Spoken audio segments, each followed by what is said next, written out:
नमस्कार दोस्तों। अरविंद केजरीवाल लगातार मुसीबत में फंसते हुए चले जा रहे हैं। वहीं अरविंद केजरीवाल के ऊपर एक लाइन चरितार्थ होती है कि हम तो डूबेंगे सनम, तुमको भी लो डूबेंगे।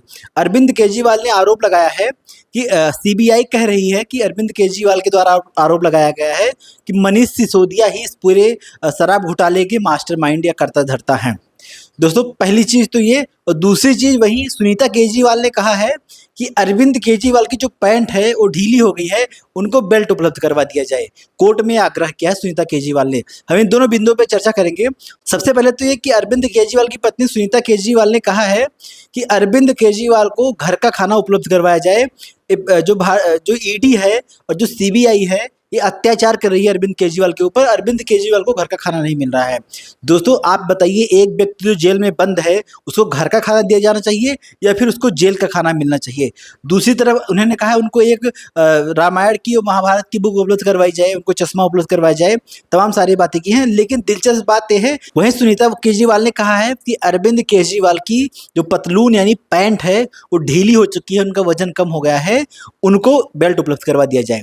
पतलून तो ढीली होनी ही थी, क्योंकि सीबीआई ने जब से इस मामले में अरविंद केजरीवाल को उठाया है तब से अरविंद केजरीवाल का शुगर लेवल डाउन हो रहा है, पतलून ढीली हो रही है। एक मुख्यमंत्री हैं सुनीता केजरीवाल, कह रहे ऐसे चलते हैं पैंट पकड़ के तो अच्छा नहीं लगता। दोस्तों, पतलून इसलिए ढीली हो रही है कि अभी तक जो इनके जेब में पैसा भरा हुआ था, अब वो पैसा निकल चुका है। सीबीआई ईडी अपना शिकंजा कस चुकी है, तो पतलून ढीली होनी तो निश्चित है। वही अरविंद केजरीवाल ने एक मास्टर प्लान खेला है, बताया है कि सीबीआई ने कहा है कि मैंने, यानी अरविंद केजरीवाल ने कहा है कि मनीष सिसोदिया सारे मास्टरमाइंड हैं, इस सारे केस के कर्ता धर्ता हैं। लेकिन दोस्तों, आप ये बताइए कि कहीं भी सीबीआई का ऑफिशियल बयान नहीं आया है, ना कहीं कोई पोस्ट है, ना कहीं कोई लिखित में प्रमाण है, ना कहीं कोर्ट के सामने जिक्र हुआ है। लेकिन अरविंद केजरीवाल जानते हैं कि कब कौन से मुद्दे को कहाँ खड़ा कर दिया जाए जिससे कि वो हीरो बन जाए, जिससे कि वो बयान वायरल हो जाए, जिससे कि वो पूरा तुरंत कोर्ट में खड़े होते हैं, कोर्ट को एड्रेस करना शुरू करते हैं कि सीबीआई ने ऐसा कह दिया है और सीबीआई कह रही है कि अरविंद केजरीवाल सिसोदिया के ऊपर आरोप मढ़ रहा है, लेकिन मैं भी निर्दोष हूँ, सिसोदिया भी निर्दोष है और ये सारा का सारा जो शराब घोटाला है ये हुआ ही नहीं है। दोस्तों, अरविंद केजरीवाल ही कोर्ट में खड़े होकर जज बन गए, जो राउज एवेन्यू कोर्ट में खड़े होकर वो खुद ही वकील बन गए और खुद ही पूरा मामला बता दिया कि मैं कोई अपराधी नहीं है, फर्जी केस चल रहा है, तुरंत फैसला भी कर दिया।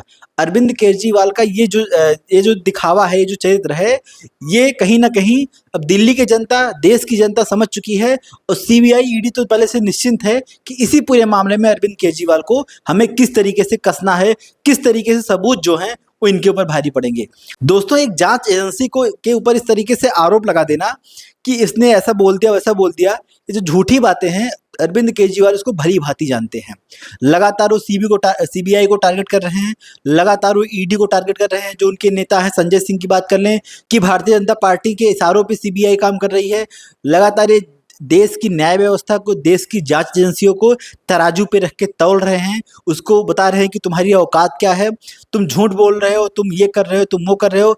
अपनी पतलून तो संभल नहीं रही है, लेकिन अरविंद केजरीवाल का जो आरोप है वो कहीं ना कहीं खत्म नहीं हो रहा है। लेकिन 3 दिन के अंदर सीबीआई इनसे ऐसा ऐसा चीजें निकलवाएंगी दोस्तों कि आप देखिए कि रिमांड भी बढ़ेगी, कोर्ट इनको, सीबीआई को और समय देगा, ऐसे ऐसे सबूत सामने बिठाए जाएंगे। लगभग 70 सबूतों का पूरा जाल है जो सीबीआई ने बना रखा है, वो अरविंद केजरीवाल के सामने पेश किए जाएंगे और कहीं ना कहीं मनीष सिसोदिया को भी जेल से लाके सामने बिठाने की तैयारी सीबीआई बना चुकी है कि मनीष सिसोदिया भी आके सामने बैठे और सामने बात होगी कि क्या क्या ये स्कैम हुआ था, किस प्रकार से नीति बनाई गई थी, किसकी किसकी सहमति थी, एक प्रदेश का मुख्यमंत्री के बिना सहमति के कैसे नीति बना दी गई, या फिर मनीष सिसोदिया बहुत बड़े चोर है, या फिर अरविंद केजरीवाल बहुत बड़े चोर हैं, या फिर दोनों ने मिलकर दिल्ली को तबाह कर दिया है, दिल्ली की व्यवस्थाओं को उजाड़ के रख दिया है।